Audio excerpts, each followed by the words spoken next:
August when they were in double figures back. The 0-2 pitch. Line foul. As Tejada looks back into the Cardinals dugout. Ryan Blakely, that call. Very, very close.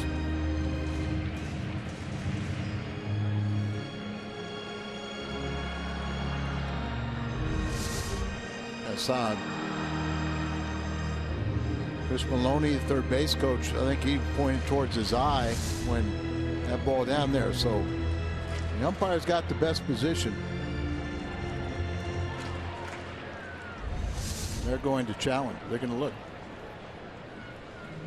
So they will take a look at this. The Cardinals are trying to scratch anything together, so why not? Lead off double, could be big. You know, the Cubs now have won 9 of 11. That includes 7 in a row at PNC Park.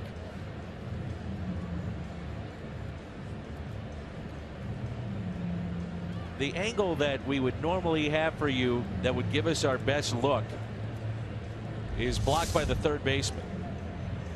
Let's take a look here. Well, you look like a little white kind of popping up from the chalk line.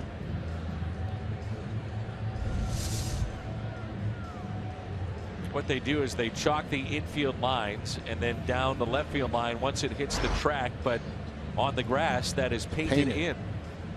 But still, it'll flake off a little bit.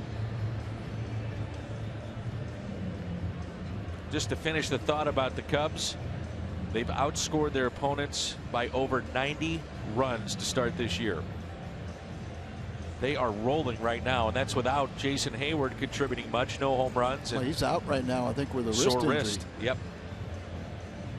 A couple days, but it seemed like the Pittsburgh series, every time you looked up, they had at least 6 runs, and they were coming early.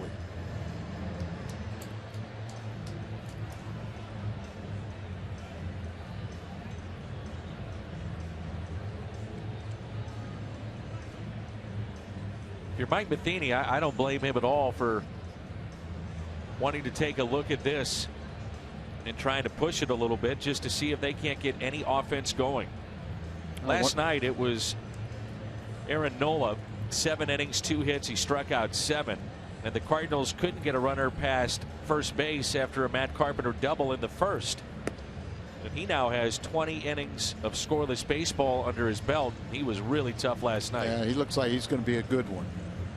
But I mean, you also, one of the byproducts of this is you got their pitcher out there. You know, he's out staying around for a while. Now he's going making a few tosses.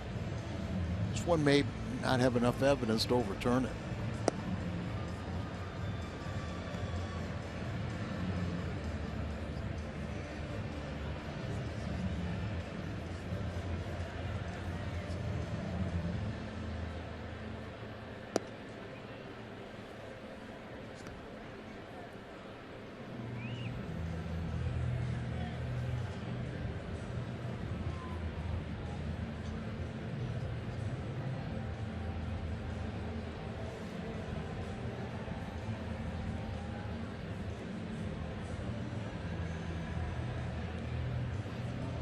Jim Hayes and his singing when we need him.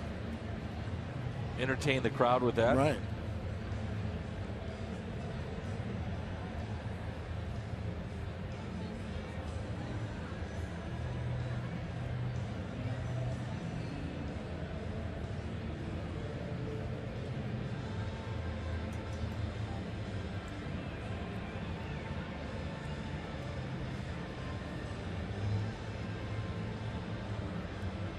After the day game tomorrow, the Pittsburgh Pirates will be in St. Louis. 3-game weekend series beginning on Friday night. All 3 games right here on Fox Sports Midwest. And is it the Nationals go to Chicago for a 4-game series? That's right. But Cardinals just have to take care of their own business before they can worry about anybody else.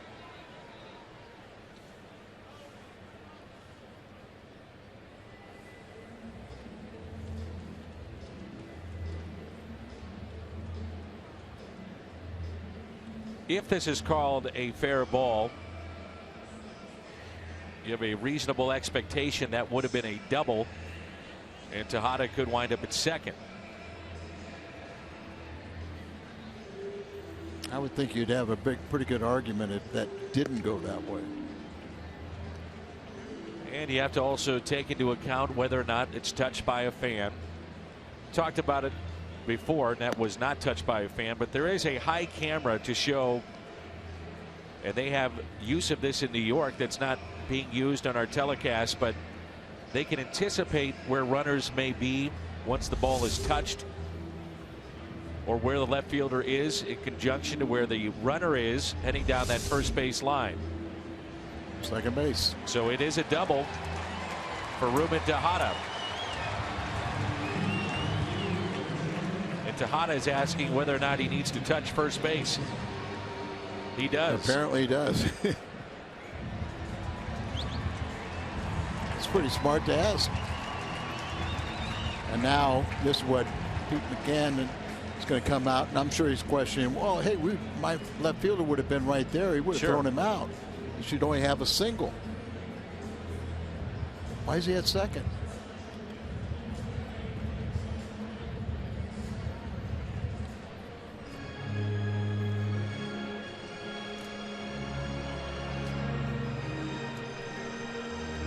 The crew chief is Mark Carlson, who's down at first.